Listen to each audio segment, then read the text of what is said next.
제26 법신비상분. 법의 상태는 인식되지 않고 또한 그것을 알 수 없다면 어떻게 이해하자는 것인가? 반야질한 최고의 인식이 아닌가? 그렇죠. 법의 상태는 인식되지 않고 또 그것을 알 수 없다.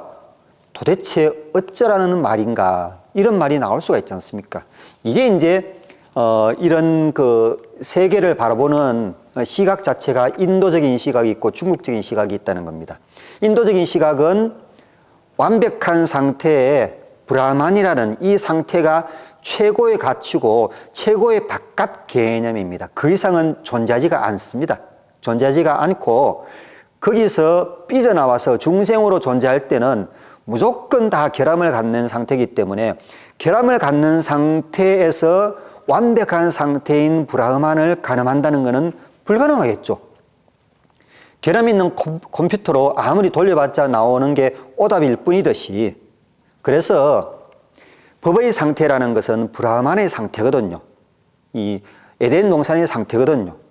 그 상태를 그 중생의 생각으로, 인식 활동으로 똑바로 인지한다는 것은 완벽하게 불가능하다는 게 브라만교의 생각이고요. 그런데 불교의 생각은 그 틀을 깨는 겁니다. 기본적인 그거는 인정을 하는데 우리가 자의식을 갖고서 극단적인 수행을 해내면은 그 틀을 깰 수가 있다. 그럼 어떤 틀이 되냐 그러면 중국식 틀이 되는 겁니다. 중국식 틀에는 인도식 틀에는 브라만이라는 그런 넓은 개념 안쪽에 생각이라는 개념이 있거든요. 그런데 중국 쪽에는 생각이라는 개념이 밖에 있고 브라흐만이라는 개념이 안쪽에 있습니다. 그 말은 브라흐만이라는 것도 네 생각이 만들어냈지 이 말이거든요.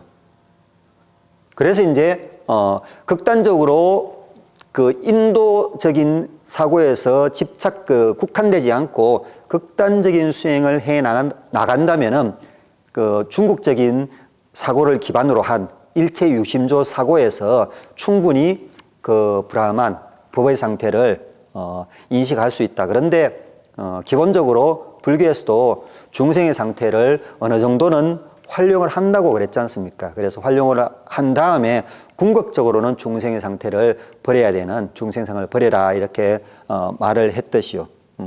그래서 이 그 알 수 없는 상태, 법의 상태는 인식되지도 않고 그것을 알 수도 없다면은 이 문제에 대해서는 또 하나의 예를 드는데, 앞전에 말씀드렸던 매트릭스의 저본이 되었다는 일본의 그 애니메이션에 보면은 이런 장면이 나옵니다. 자꾸 애니메이션 같은 걸 끌어들인다 하고 말씀하실 수도 있지만은 그 저본을 쓴 분은 엄청난 불교 철학자인 것을 감안을 한다면은 뭐 그렇게 저열한 게 아닌 게 분명합니다. 그 동영상에 보면은 매트릭스가 어느 세계에 살다가 완벽하게 인식의 틀을 깨니까는 자기가 어떤 큐브 속에 들어있다는 것을 인식을 하게 되지 않습니까? 그런 것처럼 그 동영상에는, 매트릭스에는 그런데 동영상에는 뜀박질 하는 사람이 극한의 뜀박질, 그 100m를 한 3초에 끊고자 막 극한의 뜀박질을 해버리니까는 그 인식의 세계에서 벗어나서 실제의 세계인 큐브에서 깨어나는 그런 현상이 일어나는 게 동영상에 나옵니다. 그 애니메이션에 나옵니다. 그래서 브라만교에서 얘기한 거는 그 인식의 세계가 전체다라는 게 전부이고, 불교에서는 그 극한을 뛰어넘으면은 인식의 세계에서 빠져나와서 실제의 세계로 이렇게 나올 수도 있다라는 것을 수행을 통해서 우리가 얻어낼 수도 있다는 것을 얘기해 준다고 그렇게 볼 수도 있겠습니다. 그래서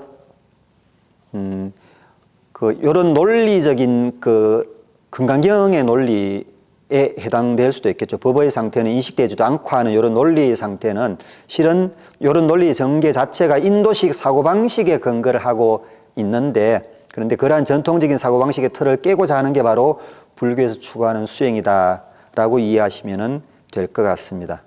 제27 무단무멸분, 진여의 세계에 대해서는 어떤 이야기도 할 수 없는 것인가? 이야기를 한다는 것은 우리가 이야기를 할 때 생각이라는 것을 해서 그 생각한 것을 내뱉죠. 그런데 생각이 어떻습니까? 생각이라는 게 어떻습니까? 생각이 다른 말로 하면은 산냐라고 할 수가 있겠습니다. 그래서 산냐를 생각으로도 번역을 하는데 이 생각이라는 것은 우리의 감각 기능의 활동일 뿐입니다. 그래서 그것은 아직까지는 불보살의 경지에 이르기 전까지는 불완전한 것이고 진여는 그것이 나온 모체로서 완전한 것이죠. 완전한 것이라고 이렇게 상정을 해놓죠. 상정을 해놨기 때문에 그런데 이제 그런 브라만교 사상에서 불교에서는 인간 위주의 의지를 강조해서 이 틀을 깨고자 하기 때문에 불교적인 사고에서는 이 부족한 생각으로 과연 진리에 대해서 실제에 대해서 얘기할 수 있을까? 궁극적으로는 얘기할 수 있다는 게 불교의 깨달음이겠죠. 그런데 이 생각이라는 것은 생각이라는 이 단어는 순수 우리말입니다. 한문이 아닙니다. 한문에는 고대 한문에도 없고 현대 한문에도 없고 그렇습니다. 그런데 이것을 한문으로 한번 옮겨본다면 우리의 의미를 한문으로 옮겨본다면은 날생자 뿔각자, 뿔각자는 이제 역할이라는 그런 그 한문의 의미가 있습니다. 그래서 생겨나는 태어나게 하는 그런 역할을 하는 게 생각이다 이렇게 볼 수도 있고요. 안 그러고 날생자 깨달을 각자, 깨달음을 생겨나게 하는 역할을 한다, 깨달음을 생겨나게 한다, 깨닫게 한다라는 그런 의미로 볼 수도 있고요. 그래서 같은 물을 마셨을 때 독을 형성하는 뱀이 있고 우유를 형성하는 소가 있듯이 우리가 생각을 중생으로서 존재하게 하는 생각, 그러니까 유루법을 생성하는 생각이겠죠. 그렇게 생각하면은 윤회를 할 뿐이고 그렇지 않고 무루법을 계속 생각할 것 같으면 그 생각이 바로 깨달음을 생겨나게 하죠. 그래 같은 생각이라도 어느 방향으로 하나에 따라서 같은 물이라도 누가 먹냐에 따라서 달라지듯이 같은 생각이라도 어느 방향으로 하나에 따라서 달라진다고 불교에서는 얘기를 합니다. 이 점이 이제 브라만교하고 틀립니다. 브라만교는 인간은 중생이니까 중생은 생각해봤자 그 중생의 틀을 벗어날 수 없다. 그래서 그냥 브라만이 얘기해주는, 아트만이 전해주는 그런 지침이나 따르면서 이게 있으면은 결국에 해탈의 문 앞까지 가면은 해탈의 문은 브라만이 열어줄 거다. 이게 이제 브라만교의 생각이고요. 불교는 그렇지 않고 내가 다 할 수 있다. 라는 생각이 불교의 생각입니다. 그래서 그 생각을 어떻게 우리가 이해하냐에 따라서 능동적으로, 수동적으로 결국에는 깨달음을 얻지 못하느냐, 중생으로 남느냐가 갈라질 수가 있겠습니다. 28. 불수불탄분. 공덕의 비교가 보살에 대해서인가 일반인에 대해서인가 두 경우가 다르지 않을까. 금강경에서 보살이라고 할 때는 이미 수행을 마쳐서 아라한의 경지에 오른 중생이라는 의미로서 우리말로 옮기자면 깨달은 중생, 이미 깨달은 중생이라는 그런 보살이 있고요. 다른 한 가지는 수행의 길에 있는 중생이라는 수행자라는 의미로서 깨달을 중생, 깨닫고자 하는 중생이라는 그런 의미죠. 금강경에서 나오는 보살의 대부분은 깨닫고자 하는 중생, 깨달을 중생에 해당됩니다. 깨달은 중생인 불보살님한테는 공덕의 비교가 필요 없겠죠. 그렇게 보면 간단한 것 같습니다. 위적정분, 열애와 역어, 우리가 열애할 때는 올레자를 쓰고 역어할 때는 갈것자를 쓰고 산스크리트로 하면은 이게 중간에 어떻게 분리하냐에 따라서 열애로 번역할 수도 있고 역어로 번역할 수도 있는 게 요 단어입니다. 일반적으로는 열애로만 알려져 있죠. 열애는 열애와 역어는 오해를 불러일으키는 말이 아닌가. 왜 이런 표현을 썼는가. 그래서 딱 열애면 열애, 안 그러면 여거면 여거라고 쓸 것이지 왜 이런 식으로 써가지고 사람 헷갈리게 하냐. 그런데 이 헷갈리게 하는 한문의 다이성 때문에 중국 문화가 발전을 했습니다. 산스크리트에도 다이성과 비슷하게 복합의 개념이 있습니다. 따타 같다가 이제 열애인데, 따타 같다 하면은 거가 되고요. 따타 아 같다 하면은, 요 중간에 중첩되어 있다고 봐서 따타 아 같다고 하면은 이게 열애가 되는 겁니다. 그래서 산스크리트의 복합어는 한문의 그 다이성하고 똑같은 그런 성격을 갖고 있습니다. 그래서 산스크리트에서도 이 부분에 대해서 인도 사람들이 공부를 수십 년 한 분들도 복합어에 대해서 굉장히 어려움을 느낍니다. 어려움을 느끼니까 뭡니까? 한 번이라도 생각을 더 해보겠죠. 한 번이라도 생각을 더 해보면은 지혜의 한 발자국이라도 더 가까이 가닿겠죠. 그런데 뭐 열애로 굳혀놨다, 역으로 굳혀놨다, 그럼 어떻습니까? 갔다거나 왔다는 게 확정이 돼버리지 않습니까? 열애가 가신 분이니까 가신 분입니까? 안 그러면 오신 분입니까? 감도 없고 옴도 없다라는 또 그런 표현도 있죠. 그래서 그런 혼란도 줄일 수 있는 게 바로 이 열애라는 따타 같다라는 표현이면서 그리고 근본적으로 갖고 있는 다이성의 문제도 있고 그렇습니다. 30번에 1합 2상분, 지극히 미세한 원자 무더기가 실제로 있는 것이라면 지극히 미세한 원자 무더기라고 말씀하시지 않았을 것이다. 뭔 뜻인가? 이렇게 말씀하셨는데, 질문하셨는데, 요거는 이제, 미세한 원자 무더기가 실제로 있는 것이라면 이라는 말은 속죄진제는 구분하실 수 있으시죠? 지금 우리가 이 속죄라면은 진제는 불보살림에 거짓이 없는 참만 있는 그런 세계가 진제라고 볼 수가 있겠습니다. 그래서 미세한 원자 무더기가 실제로 있다고 한다면은 그거는 진리고 진제의 입장이거든요. 그런데 진리면서 진제의 입장에 있는 것이 상대적인 개념이 있겠습니까? 상대적인 개념이 있으면은 진제에 속하지가 않습니다. 그거는 속죄에 속할 뿐입니다. 그래서 미세 원자 무더기라는 것은 속죄에 있지만은 진제는 존재하지 않습니다. 왜? 원자 무더기 앞에 있는 미세한이라는 이게 벌써 어떤 상대적인 개념을 내포하는 거지 않습니까? 그래서 원자 무더기가 실체가 있는 것이라면 그 참다운 진리인 진제로서 존재하는 것이기 때문에 그것이 미세하다, 거칠다라는 상대 개념이 있을 리가 없습니다. 있을 리가 없으니까는 이렇게 얘기가 된 겁니다. 지극히 미세한 원자 무더기가 실제로 있는 것이라면 지극히 미세한 원자 무더기라고 말씀하시지 않았을 것이다 라고요. 그래서 진제 속죄에 넘나드는 문제에 대해서 이해를 하시면은 풀리는 질문인 것 같습니다. 31번 직연불생분, 이곳에서 아상이 악연으로 바뀐 이유가 무엇인가? 이 질문은 금강경을 공부하다 보면은 항상 제기되는 문제 중에 한 문제인 것 같습니다. 쭉 그냥 아상만 말씀하시다가 부처님은 악연을 말씀하지 않으셨다. 이렇게 되어 있는데, 먼저 상과 견을 구분해서 말씀을 드리면, 상은 잘못되거나 부족한 정보를 바탕으로 아는 채 하는 것이고요. 견은 비록 그것에 대해서 지혜가 있더라도 어떤 의도가 있어서 그렇게 주장하는 게 견입니다. 견해죠. 그래서 쉽게 이해하시기로는 어떤 정치꾼들의 잘못된 정치는 상에 의한 것이 아니고 견해에 의한 것입니다. 그 사람들이 몰라서 그것을 그렇게 하는 게 아니고 의도가 있어서 그렇게 할 뿐이거든요. 그런데 상이라는 것은 정보가 부족해서 그냥 아는 채 하는 건데 부처님께서 상을 가질 리는 없겠죠.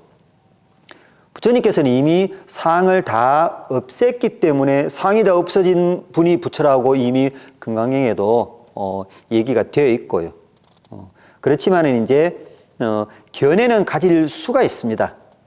가질 수가 있는데 부처님께서는 견해를 가지시는 것을 반대를 하시고 견해를 가질 만한 문제에 대해서 그 질문을 제기할 때는 무기로 답하셨습니다. 그래서 이게 이제 어떤 의미를 갖냐고 그러면은 쭉 세 단계로 이렇게 말씀을 드려보면은 일단 아견이라는 것은 아상은 아트만을 고정불변의 실체로 생각하는 잘못된 생각이지만 아견은 아트만이 고정불변의 실체가 맞는지 아닌지 그 둘 중에 어떤 견해를 갖고 있는 거거든요. 그래서 첫 번째 단락으로서 아상은 그것에 근거해서 폐해가 많고 모든 번뇌의 원천이니 그런 생각은 수행자라면 갖지 말아야 한다고 했을 때, 그렇죠. 아상은 그러니까는 그런 생각 갖지 말아야 된다고 했을 때, 그렇다면 부처님은 아트만을 고정불변의 실체라고 여기시는가 아니면은 고정불변의 실체가 아니라고 여기시는가 하는 질문이 바로 부처님은 아견을 밝히셨는가 하는 문제하고 똑같은 질문입니다. 그래서 금강경 본문에 이제 이런 질문이 등장하는 거죠. 그러니까는 그런 견해를 안 가지셨다 했는데, 그러나 부처님께서는 무아술로서 아트만의 존재 자체를 부정하셨기 때문에 그 한 단계 더 들어가서 그 아트만이 실체로 존재를 하는지 안 하는지에 대해서 언급은 당연히 안 하시겠죠. 당연히 안 하시기 때문에 견해를 안 가지셨다는 겁니다. 아상을 안 가지셨기 때문에 아트만의 존재를 부정하셨고, 아트만의 존재를 부정하셨기 때문에 그게 N지 B인지 분간하는 견해도 당연히 안 가지셨다라는 게 대답이 될 수가 있겠습니다. 그래서 이런 질문, 무기로 답한 질문들은 무엇입니까? 이런 그 질문하고 똑같죠. 용어의 색깔은 푸릅니까? 안 그랬으면 누렇습니까? 그 질문을 했을 때 질문하는 사람은 푸른지 누런지에 대한 집착을 해서 그 답만 들으려고 그럽니다. 그러니까 부처님이 답을 못 해주시죠. 부처님의 답은 뭐냐고 그러면 용은 상상의 동물일 뿐이 하거든요. 그러면은 용은 상상의 동물일 뿐이기 때문에 너 마음대로 푸른 용을 하든지 누런 용을 하든지 마음대로 하라. 뭐 그렇게 답하실 수도 있는데 앞에 말은 안 듣는 겁니다. 안 듣고 푸릅니까? 누릅니까? 답해 주십시오. 안 그러면은 이 토끼의 뿔은 오른쪽으로 휘어 있습니까? 왼쪽으로 휘어 있습니까? 이런 질문하고 똑같습니다. 토끼한테는 뿔이 없죠. 그런 것처럼 아상을 지니지 않았으면은 견해는 근본적으로 형성될 수가 없습니다. 그리고 마지막 제32 응화 비진분. 몽환과 포영은 성질이 다르다. 몽환은 착각이지만 포영은 일시적일 망정 착각은 아니다. 함께 사용한 이유가 뭐냐? 이건 정신적인 것 대변해서 몽환이요. 물질적인 것 대변해서 포용일 뿐입니다. 별다른 것은 없습니다. 두 번째 질문은 이 경에서는 구고군안의 관세음보살이나 극락왕생의 아미타불에 대해서는 아무런 언급도 없다. 금강경은 이런 교리에 대해 어떻게 평하는가? 그러면 이 질문하는 분 같은 경우에는 굉장히 불교 공부가 어렵겠습니다. 왜? 84,000 경전을 다 공부를 해야 되니까요. 근데 84,000 경전이 뭡니까? 84,000 중생의 근기에 맞춰서 각각 설해 놨을 뿐이죠. 그래서 우리가 여러 경전을 헤매는 이유는 나의 소위 경전을 찾기 위해서 헤맬 뿐이지 소위 경전을 찾으면 그 경전만 공부하면 됩니다. 그래서 이렇게 모든 경전을 엮어서 하나의 가르침으로 이해하려는 시도는 절대 바람직하지 않습니다. 그래서 학자와 수행자는 구분이 돼야 됩니다.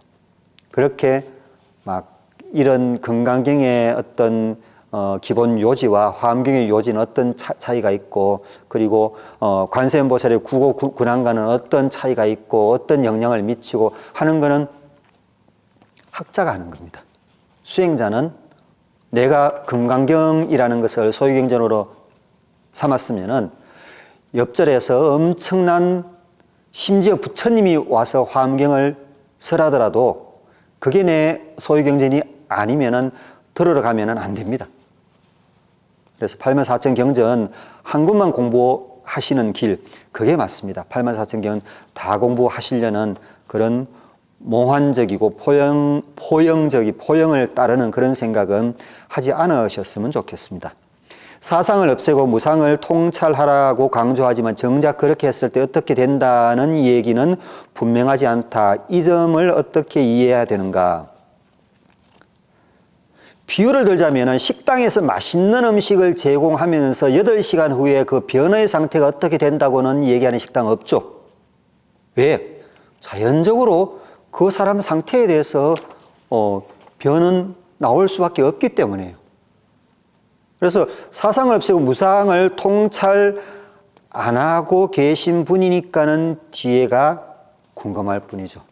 그런데 실은 말씀 안 해놓으신 게 아니고 상을 없애고 지혜를 가지고 지관의 지가 되는 거죠. 무상을 통찰하면 있는 그대로 잘 감지하면 지관의 관이 되죠. 번뇌를 여의고 깨달음을 얻게 되어 해탈에 가닿는다. 이거 다 아는 거지 않습니까? 그래서 그렇게 어렵지는 않지만 번뇌를 여의고 깨달음을 얻어 해탈에 가닿는 것에 대해서 상세하게 논해 놓지 않은 것은 사실입니다. 그런데 그것은 그냥 결과기 때문에 굳이 가르침으로 이렇게 설립을 해둘 필요가 없기 때문에 그런 것 같습니다. 마지막 질문입니다. 일심사상과 열애장사상을 금강경은 배척하는가? 요 앞전에 질문에서 다 답해 드렸죠. 금강경에서 참나는 어떻게 되는가? 이 참나 문제. 지금 저희 절에서도 얼마 전까지는 그 템플스테이 하는 버스에다가 참나를 찾았으라고 이만하게 이렇게 적어 놨습니다. 그런데 이제 절이 교종 본찰이다 보니까는 읽는 눈이 있어서 논박을 몇 번 거쳐서 바로 지우긴 했습니다만은 참나를 찾는 것, 참나를 찾으면은 그냥 아따만을 찾아가시는 거죠. 뭐 일심사상, 열애장사상, 금강경에서 경전 간 해통은 학자의 공부일 뿐이라고 말씀을 드렸죠. 수행자가 신경 쓸 일은 아닙니다. 그래서 나를 무언가 하나의 84,000가지 방법 중에 한 가지 방법을 딱 택해서 그것 가지고 나를 수행시켜서 내 마음을 그 보리심을 일으키게 하고 그게 나태하지 않게 이렇게 정진 계속할 수 있도록 옆에서 격려하고 수행을 시키고 해서 결국에 해탈로 나아갈 수 있는 도구는 한 가지입니다. 솜씨 없는 목수가 이 도구 들었다 저 도구 들었다 하지, 솜씨 있는 목수는 자기 도구만 딱 한 가지만 들고 일을 하지 않습니까? 그래서 일심을 택할 것인지 열애상 사상을 택할 것인지, 안 그러면 이 금강경의 지혜 사상 그리고 그 방법으로서 무상, 상을 없애는 이 사상을 택할 것인지, 그 한 가지 가지고 내 자신을 수행을 시켜 나가는 것이지, 변화를 시켜 나가는 것이지, 이것저것 다 이렇게 엮어서 엮어봄으로써 일심사상이나 열애장사상을 금강경에서 얘기 안 해놨다고 해서 배척하느냐? 그렇지는 절대로 않습니다. 그리고 참나라는 거는 이 차에 참나를 지울 때 한 스님이 그러더라고요. 참나를 찾아서 해야지 사람들이 많이 들어오니까. 그러면 그 들어온 사람한테 참나가 없다고 가르쳐주면 되잖아. 그런 의미에서 참나가 필요할 뿐이지, 참나, 참된 나 자신 없는 게 참나입니다. 마치겠습니다. 성불하십시오.